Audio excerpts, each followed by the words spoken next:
Hello, I'm Barbara Gonmueller. Welcome to peacepodcast.org. I created peacepodcast.org for healthy living, peace, and mutually assured survival. Let's suppose that you're in the dark and it's not your fault. There's just no electricity where you are. Maybe you're in Africa, Kalamazoo, who knows? But you don't have any light. How are you going to have a chance to thrive if you can't see in the dark? So with that, I'm going to introduce Megan Birney Rudert, the president and the CEO of Unite to Light, a nonprofit that provides solar light and power to people living without electricity. Imagine your life without electricity. Where would you be today? Whether they're students studying at night, midwives delivering babies in the dark, I've heard of horror stories there, and families displaced by disaster. With a master's degree in public policy and over a decade of experience in clean energy and nonprofit leadership, I welcome you, Megan. Thank you so much for having me, Barbara. You know, To be here. Megan, that was funny. Say your name again, Megan, because you kind of broke up. Let's Yeah. see. Oh, sorry. I was saying, yeah, I think it paused for a second. Thanks so much for having me today, Barbara. That's great. Well, Megan is passionate about using simple, scalable technology to promote equity, resilience, and climate solutions. Under her leadership, Unite to Light has expanded its global impact through partnership with organizations like Child's Fund, Sister Solar, Rotary, and Direct Relief. Megan believes that access to light and power is fundamental to education, healthcare, and opportunity. And this is the part that I underline. And everyone deserves a chance to thrive. And with that, I welcome you again, Megan. It's amazing that you're our ninth annual Peace Prize awardee. Well, thank you so much. It's such an honor. Well, it's such an honor to have you here. If you were to summarize your passion about Unite to Light, what is it that you would hope that people understood and that you can help people see how they can get involved? Yeah, you know, I think the biggest thing that I want people to understand is how big of an issue this is. In our connected and illuminated world, it can be really hard to imagine, but over 700 million people are living without electricity, and that's 700 on a million people? 700 million people are living without electricity. And a lot of those are in Africa. There's a lot of focus there, but also when it comes to things like emergencies, natural disasters, conflicts, and even here in the US, our neighbors experiencing houselessness. Not having access to light, to power can really be detrimental to all the things you mentioned: education, health, survival, and really just being able to exist in a way that you would want to. So I think the first thing I want people to do is to think about it when they flip on that light switch, when they make a pot of coffee, when they have a hot shower, how lucky we really are to have that. And then the other thing is, how can people make a difference? I think that's the other really great thing about our work at Unite to Light. We can send a solar light almost anywhere in the world for about $10. And so, you don't have to be a huge philanthropist giving hundreds of thousands of dollars. Literally anyone who can give $10 has the potential to help someone else living without electricity. That is so beautiful. I live in Costa Rica sometime because my husband and I started the University for Peace. And don't think I didn't have a Unite to Light in every single room because not only did we not have hot water, we didn't even have a shower with hot water. And so at night when I wanted to work on a book or I wanted to work, I just put on my Unite to Light. And why don't you show us what that looks like? Sure. Let's see if we can. So we'll unblur my background so it's a little bit easier to see. So these are our look lights. They weigh 6 ounces, so less than half of a pound. They pack down super small, which was a big thing. They had to be transportable. And this is probably our third version. We've been making these since 2010. They hook into themselves. So you can put it over a post or a beam. You can hook it on your hand.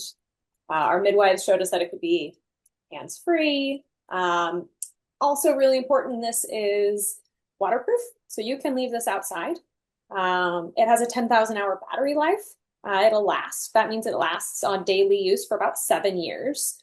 And then the other thing is it'll turn off automatically in the sun. So that was one of those things that as we were, started building these lights over almost 15 years ago now, trying to tell people how to use a solar panel when they've never seen an on-off switch before was pretty tricky. So that was our latest iteration, is that this will actually turn off in the sun. So imagine you're a young student, you're studying at night, you run down the battery, which is pretty difficult. The battery's 16 hours capacity. But it happens, say it's a rainy week.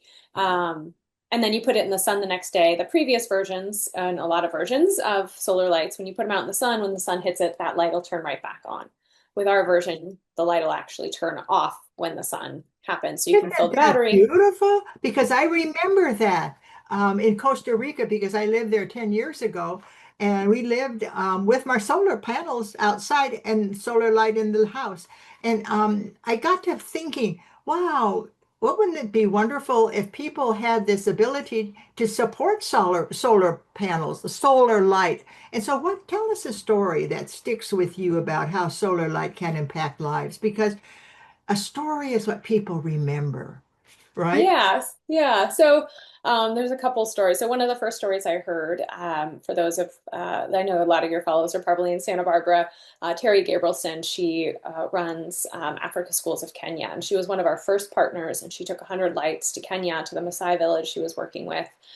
She gave them to the students there, to the young women specifically. And a year later, she comes back, and none of them have their solar lights, and she was livid.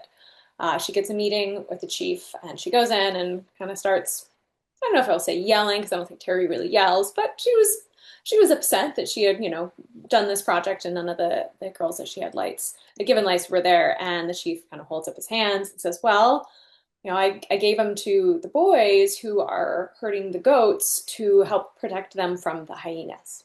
Uh-huh. And Terry said, I will get you more lights. And I think it's just an important story for me, because it's really vital that we work with our partners on the ground to assess their needs. And we just don't know what's going to happen. And of course, it's important to educate young women, and that was Terry's passion. And it's also important to keep the goats, the livestock, which is their Of livelihood, and the young man alive. So it's kind of a need of like, oh, so light's really important, and we need to be very close in collaboration with our on the ground partners. And Unite to Light always has on the ground partners. We're never going into a community without somebody who is boots on the ground, living in there and asking for this product or this technology. So that's really, really important to us. Another quick story.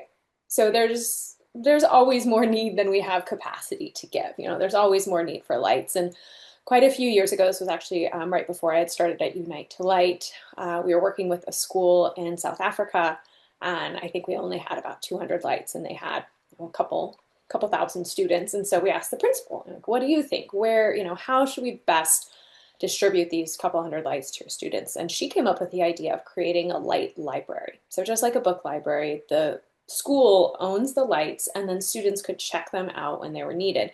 And they prioritized essentially what we'd call the seniors, the graduating student class, so that they could study and really pass their exams. And you have an exit exam in South Africa, and if you don't pass that, you don't graduate. It's a pretty important thing.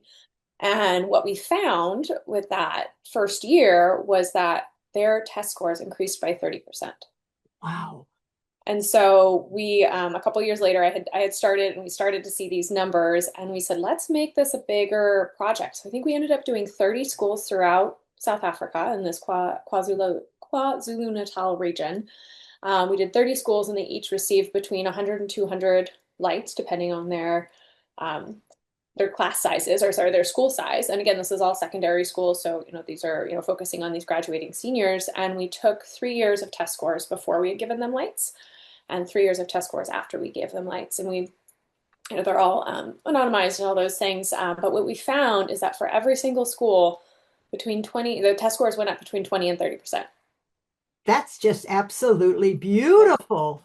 And Think, that continued, right? Those numbers stayed high even after, so it wasn't like one year it was, they just stayed up. So the single solar light is literally helping, well, each light's helping like several students. So a $10 light's helping, and I several students love graduate. Absolutely. And I love the concept of a light library. Then these students don't have to think about charging them up. It's all taken care of. All they have to do is check them out and do their homework and learn more.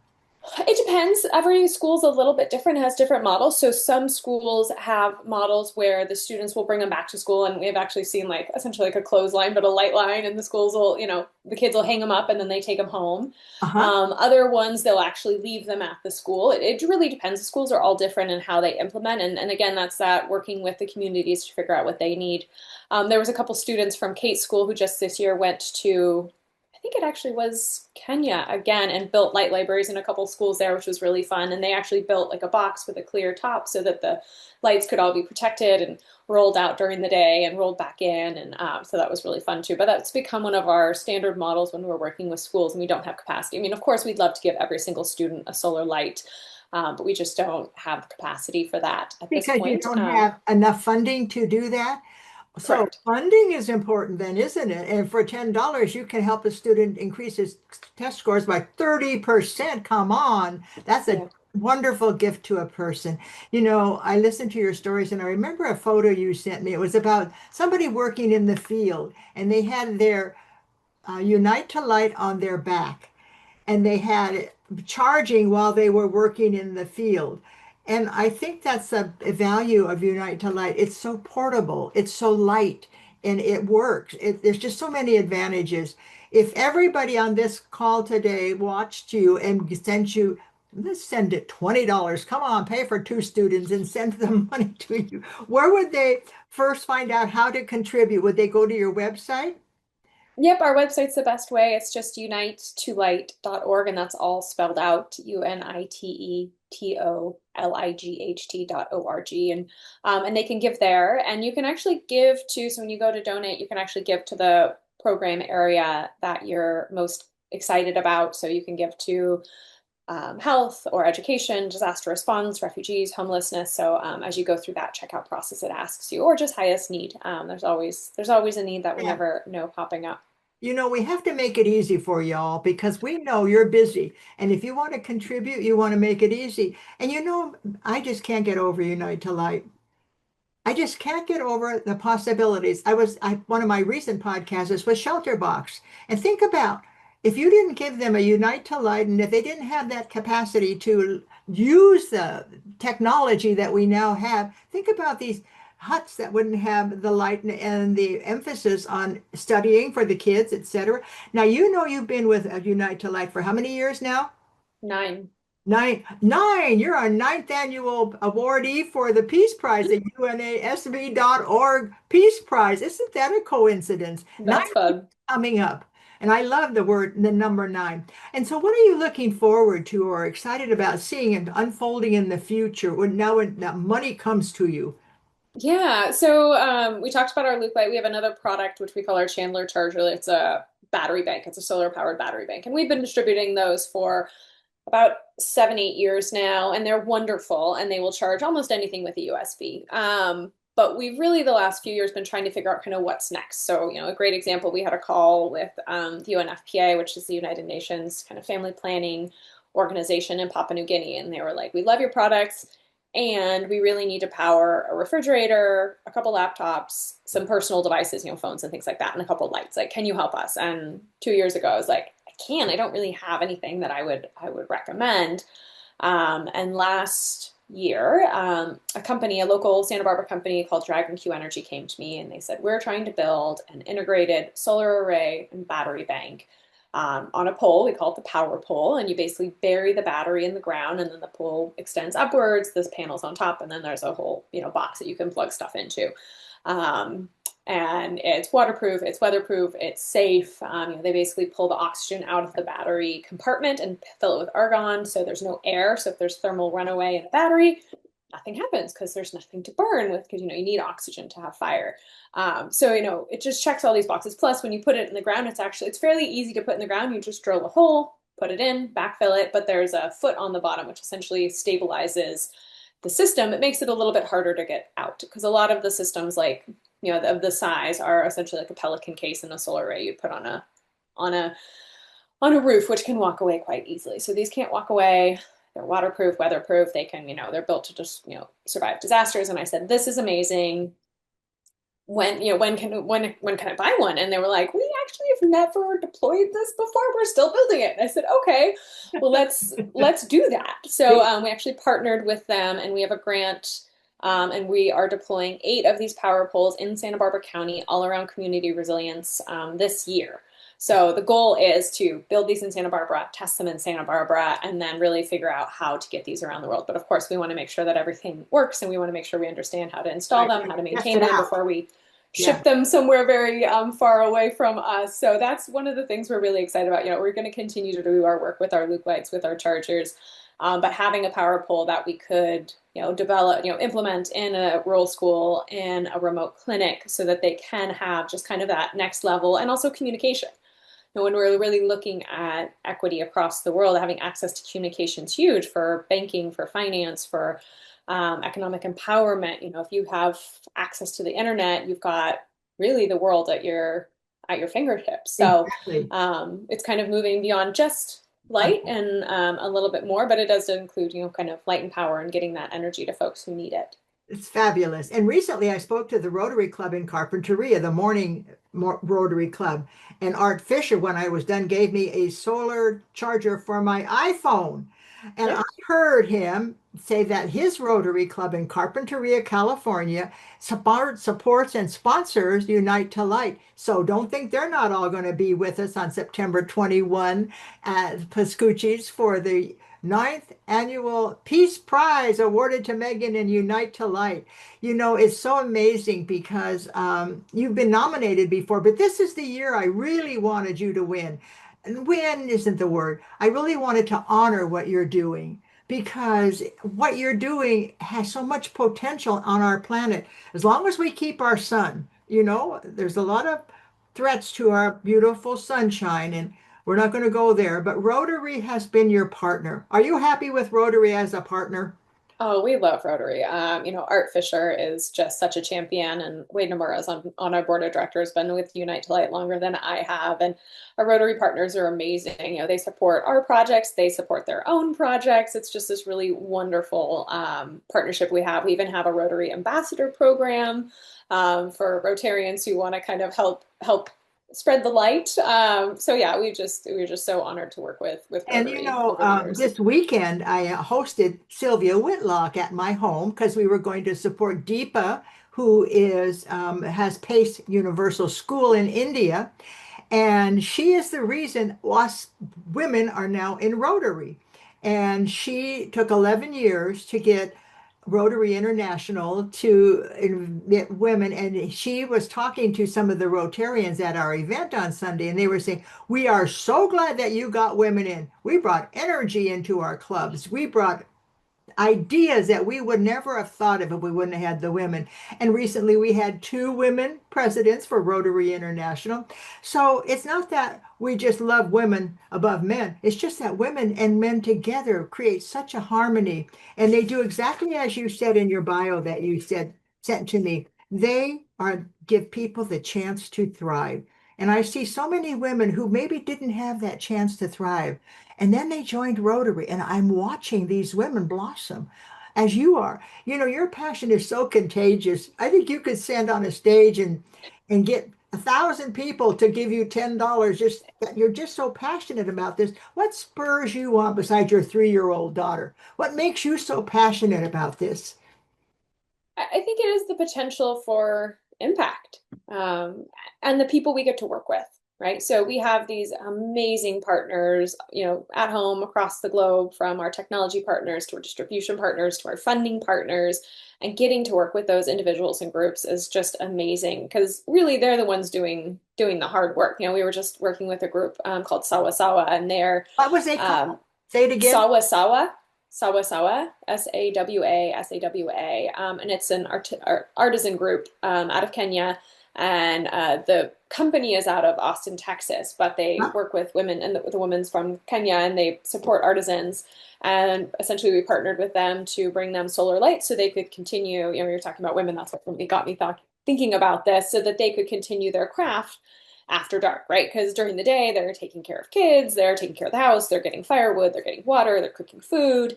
And so they don't have a ton of time to make these beautiful crafts. And so this actually gives them a few more hours in the day. I mean, think about it. Think about it. What happens when the sun goes down? If your day ended, that would be none, a lot of us would be like, what now what? So now their day doesn't have to end. And they had the same thing. They've really had a concern for wildlife, hyenas, elephants, things like that. So not only the economic empowerment, but also the safety issue. And so, watching Sawasawa go and give these women these products, amazing. We actually just posted a story on our blog. So if people at our website check out the blog, And you can see tell the us your whole website again since you mentioned it. unitetolight.org, And you're UNITETOLIGHT.org. listening to Megan Birney Rudert. Think about that. She is the president and CEO of Unite to Light. And on September 21, the International Day of Peace, our United Nations Association will be honoring Unite to Light because we really believe that she is working on the local level to impact the global level. And the United Nations associations were founded on that principle. We all can't be in New York, we all can't be in Kenya, but we can work together through people like my friend Megan and through people like Rotarians, and it allows us to be united. And I love that word united because I think we learn more in community and we learn more when we have partners. There's so much to learn by being in a partnership. So as I close today's podcast, I want to invite you to invite some of your friends to listen to podcast number 175 with Megan and tell them of the story that you think really meant something to you and then have them listen with you. Well, we're also on Spotify. So if you're driving in your car and you're a little bit tired of the radio, put on Spotify and you don't even have to watch it. You can listen to Megan. Megan, if you had a dream for the planet, what would that be? Um, I I would dream that we all would take a minute and give back. That, I think if we can be generous with our time, with our energy, with our resources, we would leave this place just a little bit better than we found it. It's true. It's absolutely true. And for all of us to remember, we're here for a reason. We're here for a purpose. It may be you're going to help create peace or be the peace somebody else needs. I'm always surprised by some of the things I say to people, and they come back to me, oh, maybe 10 years later and say, do you remember when you said? And I said, no, I really don't. And they said, it changed my life. And I think about your potential to change the life of somebody you're talking to by the words that you use, enabling them to be more than they ever thought possible. And with that, I say, Megan, I'm so delighted you're our ninth annual Peace Prize awardee. And again, our Peace Prize is coming up on September 21. And you all know what that is, the International Day of Peace that my late husband, Dr. Robert Mueller, and Pathways to Peace started at the United Nations. They started it because they wanted to honor the opening of the General Assembly. And by opening the General Assembly, they always have a minute of silence to honor those who have gone before us in the name of United Peace Workers. And so when that happened, Robert said, well, why don't we have a Peace Day, an International Day of Peace? And so that's where September 21 came from. And if you look on your calendar, you will see it's on your calendar. So you never know when an idea can blossom. As Unite to Life is the idea that has blossomed in Santa Barbara and in the Carpinteria Rotary Club and all over Kenya and all over the world. And with that, I thank you for joining us. And Megan, may all of your days be as beautiful as today's, sunshiny and full of light. Thank you, Barbara. So wonderful to be here and looking forward to the celebration on the 21st. That's the way to be. All right. I'm Barbara Gone-Mueller, another fantastic podcast. And I wouldn't be here without you. Even my nail lady listens to me on her peacepodcast.org Spotify station, and she loves it. And every time I go to get my nails done, she said, what have you done lately?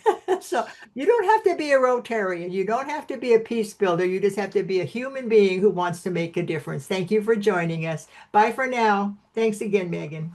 Bye. Thank you. You're welcome. Bless all of you, and may peace prevail on earth.